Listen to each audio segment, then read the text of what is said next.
Transition difficile mais nécessaire pour débuter la forte actualité sociale en premier lieu. Cette rupture affichée entre le personnel administratif du rectorat et le recteur d'académie. L'intersyndicale ne veut plus négocier avec Frédéric Ouache. Elle réclame la présence d'un médiateur. Thierry Merlin et Eric Boutin nous font le récit de cette journée. Après 8 jours de grève, un rendez-vous s'est bien tenu ce jour au siège de CPRU entre l'intersyndicale et Frédéric Ouache, le recteur de Guyane, avec comme base de travail pour les grévistes la création de 50 postes administratifs. Et pourtant, à la mi-journée, une première suspension de séance laissait entrevoir quelques avancées dans les négociations. Et on est venu vous voir pour voir si vous êtes d'accord avec nous. C'est qu'il y ait un échelonnement, sachant que pour l'exercice 2009, tout est bouclé, on ne peut plus rien faire sur le plan budgétaire avec Bercy. Nous allons lui demander au moins de voir, ne serait-ce que par téléphone, s'il y a un moyen de s'engager pour le 1er janvier sur un certain nombre de postes, faire un calendrier, une programmation, puisqu'il reconnaît encore une fois qu'il y a besoin d'un rattrapage pour les postes en Guyane. Vers 14h, en attendant la reprise des négociations, direction le Conseil général pour les grévistes qui ont exposé leurs revendications aux deux présidents de collectivités. Alain Tiennyong et Antoine Karam se sont engagés à adresser un courrier commun à Luc Châtel, le ministre de l'Éducation.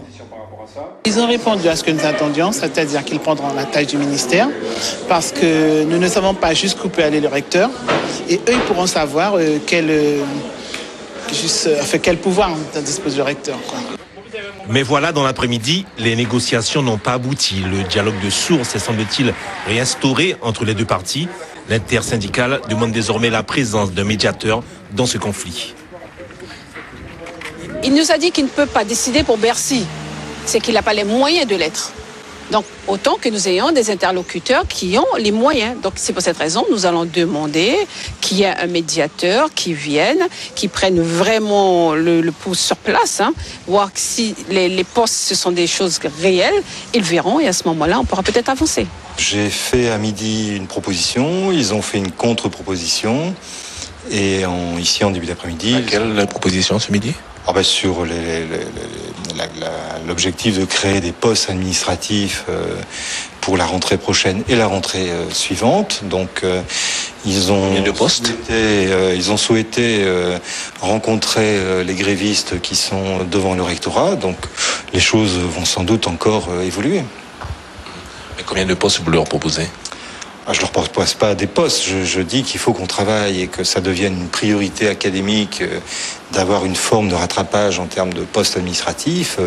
Après, le chiffre, c'est une discussion entre eux et moi. Déçu après cette première journée de négociation, l'intersyndicale a décidé en fin d'après-midi de poursuivre la grève.